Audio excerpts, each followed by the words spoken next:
Chapter 112, Clues. After hearing what Han Li had to say, Worm 16 immediately paid closer attention to the people being teleported away, and he quickly exclaimed, "These people seem to all be either low-grade cultivators or in possession of spiritual roots." "That's right. Are you suggesting that we also pose as low-grade cultivators so we can be teleported away with them?" Worm 9 asked. "That's right. Given our powers, I'm sure we'll be able to pass as low-grade cultivators with no issues at all," Han Li replied. "The place where we're going to be teleported to may have something to do with Gong Shu Hong. Should we inform Worm 8 and the others?" Worm 16 asked in a slightly hesitant voice. "We're only infiltrating their ranks for now. Let's wait until we actually make a discovery before we contact them," Worm 9 replied in a cold voice. After that, he raised a hand and gently tapped a finger against his own forehead, upon which a burst of invisible fluctuations instantly began to emanate from his body. His manifested face didn't change at all, but his aura was rapidly changing, adjusting itself to the mid-foundation establishment stage in the blink of an eye. Han Li and Worm 16 also immediately followed suit, adjusting their own auras to the foundation establishment stage as well. After that, they waited patiently for the same pillars of red light to emerge from beneath their feet. However, a few minutes passed by, and during that time, more and more pillars of red light continued to rise up around them, but they weren't given the same treatment. "Why haven't we been teleported away? Could it be that you're incorrect in your assessment, and this divine selection really is just a random process?" Worm 9 asked with a skeptical expression. Han Li contemplated the situation for a moment before replying. "Be patient and keep waiting. If we haven't been teleported away even after the divine selection process has ended, then we'll just have to release our spiritual sense over a small area to investigate." Worm 9 didn't say anything further upon hearing this, but he began to inspect his surroundings. Right at this moment, a burst of red light suddenly rose up beneath his feet to encompass him, and everyone around him instantly turned their attention toward him. Before he had a chance to do anything, the light faded, and he had also vanished from the spot. Words of praise and envy instantly rang out from the people around him. However, before long, 2 more bursts of red light emerged nearby, teleporting 2 more people away in a flash. These 2 people were naturally none other than Han Li and Worm 16. Han Li felt the entire world spin around him, and he couldn't help but sway unsteadily on the spot before reappearing somewhere else entirely. He quickly swept his gaze over his surroundings to find that he was still surrounded by countless people, and Worm 16 was standing not far away from him with a perplexed look on his face, while Worm 9 was nowhere to be seen for now. At the moment, they were situated in a vast underground palace that was so packed with people that it was impossible to see the walls of the palace. The only things that were visible were the ceiling up above the thick stone pillars standing nearby. There were a series of large braziers hanging down from each of the stone pillars, and it was unclear what was being burned inside them. But they weren't releasing any smoke, and there were only crimson flames visible inside. At the same time, bursts of red light were appearing incessantly in the surrounding area, as one mortal and low-grade cultivator after another was teleported into the underground palace. In contrast with the solemn atmosphere on the plaza, it was much rowdier here. All of the people who had been teleported into this place seemed to be unable to contain their excitement, and they were eagerly looking around while standing on the tips of their toes. Aside from several foundation establishment and chi condensation cultivators, all of the people around Han Li were mortals, so being teleported here all of a sudden felt like a divine miracle to them. And they all began to chant their prayers in a reverent manner. The combined voices of their prayers were reverberating throughout the entire underground palace, causing it to buzz incessantly. For some reason, Han Li was struck by an oppressive sensation as he listened to these prayers. However, this feeling only lingered for a short while before fading away. But there was a persistent bloody odor in the murky air that refused to dissipate. His brows furrowed slightly as he looked down to find that all of the bluestone slabs that the ground was paved with had been stained a shade of red so dark that it was beginning to resemble black. It seemed like the type of color that could have only arisen from being regularly soaked in blood. With that in mind, Han Li couldn't help but think of the yin soil that he had discovered under the stone slabs beneath the Red Moon city of Lan, and his brows furrowed even more tightly at the thought. At this moment, Worm 16 squeezed through the crowd with some difficulty, arriving behind him before asking in a low voice, "Have you found anything?" "I think I may have found some clues, but I can't be sure for now. Let's track down fellow Taoist Worm 9 first." Han Li replied with a shake of his head. After that, he transmitted his voice to Worm 9, asking for his location. Through their communication, he was informed that Worm 9 had been teleported to a location rather far away from them, near the center of the underground palace. Thus, the two of them were forced to squeeze their way through the noisy crowd, drawing a great deal of ire and discontent along the way. The closer they drew to the center of the underground palace, the more pronounced the bloody odor in the air became, and the darker the shade of red of the stone slabs beneath their feet.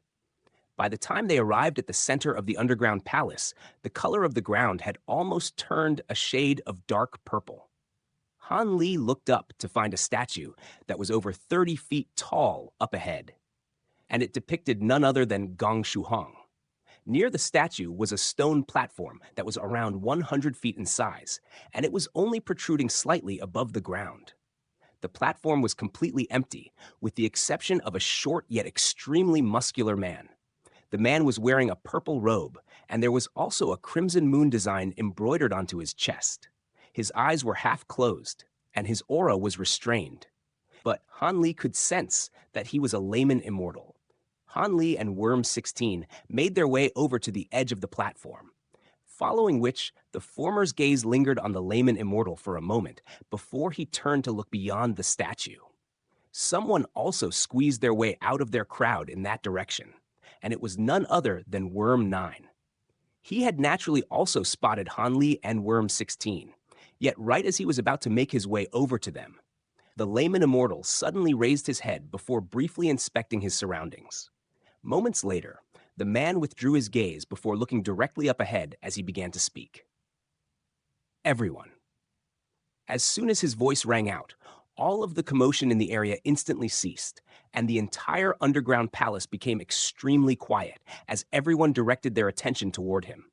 The atmosphere in the palace had become rather solemn, and Worm 9 also stopped what he was doing as he cast his gaze toward the layman immortal as well. The divine selection ceremony has already concluded. All of you have been chosen by the Holy Lord as his most devout followers, an honor unmatched by any, the man declared. Everyone immediately erupted into ecstatic cheers upon hearing this. Han Li swept his gaze across his surroundings to find that there was no longer any more red light appearing in the area, indicating that no more people were being teleported into the palace. The layman immortal raised his hands in a quieting gesture, and the cheering gradually subsided, with the underground palace quickly falling silent again. After that, he continued, "Out of the infinite kindness of his heart, the Holy Lord has decided to select those of you who possess the best cultivation aptitude to bestow cultivation arts upon and serve by his side. All you need to do is pray with sincerity and wait for the arrival of the Holy Lord." Everyone in the palace immediately closed their eyes and clasped their hands before themselves in prayer upon hearing this. An elated look appeared on Worm 16's face as he transmitted his voice to Han Li and Worm 9. "It sounds like Gong Shuhong will be coming here. Should we inform Worm 3 right away?" Han Li cast his gaze toward Worm 9 upon hearing this, only to find a hesitant look on the latter's face. Right at this moment, the statue at the center of the underground palace suddenly began to tremble, and two bursts of crimson light appeared in its eyes. Han Li's trio immediately turned their attention toward the statue. "We welcome the arrival of our Holy Lord," the layman immortal said in a reverent voice as he turned around and extended a bow toward the statue. Everyone immediately followed suit, extending respectful bows of their own as they greeted in unison. "We welcome the arrival of our Holy Lord." Han Li had also bent over slightly, but his gaze remained on the statue and the layman immortal. The man was making a string of hand seals, and his lips were quivering incessantly, as if he were chanting something. All of a sudden, the crimson light within the statue's eyes flashed, and two pillars of red light were projected directly forward. As the statue slowly revolved on the spot, the two pillars of red light swept through the crowd. As the red light swept over Hanli, he could clearly sense a burst of spiritual sense lingering on him for a moment before turning elsewhere. What was rather strange to him was that the spiritual sense was coming from the purple-robed man rather than the statue. Right at this moment, Worm Nine's voice rang out in his mind. What is he trying to do? There's no Holy Lord descending here. It's just him releasing his spiritual sense. It looks like this is only a ceremony held in the name of that so-called Holy Lord. Gong Shuhong most likely isn't going to be coming here, Hanli replied, after a brief moment of contemplation. As soon as his voice trailed off, the pillars of red light that were combing through the crowd suddenly drew to a halt, lingering on a pair of young men. The two were ecstatic, and they hurriedly moved toward the center of the underground palace under the instructions of the layman Immortal, attracting much admiration and envy from those that they passed by along the way. Hanli took a brief glance at the two men to find that even though they were only at a foundation establishment stage, but their spiritual roots and bone structures were both quite good. After that, the two pillars of light continued to sift through the crowd, landing on a thin young man and an elegant young woman moments later. Hanli examined them to find that even though they weren't cultivators, both of them had exceptional cultivation aptitude. As the pillars of red light continued to move through the crowd, one person after another was selected, and all of them were instructed to move toward the platform that the layman Immortal was on. Before long, over 200 people had already gathered there. Ignoring their cultivation bases, Hanli could see that these people were the cream of the crop among the tens of thousands of people gathered in the underground palace when it came to cultivation aptitude. With that in mind, he was suddenly struck by a sense of realization. Many past observations were strung together in this instant to form a cohesive theory, and he hurriedly transmitted his voice to Worm 9 and Worm 16 to communicate this theory. I'm afraid we may be in some trouble, fellow Taoists. This is not a place where people gather to see this so-called Holy Lord. Instead, it's most likely a sacrificial site. What? Worm 9 was very alarmed to hear this. Did you find some leads, Worm 15? What led you to this conclusion? Worm 16 asked as he turned to Hanli with a perplexed expression.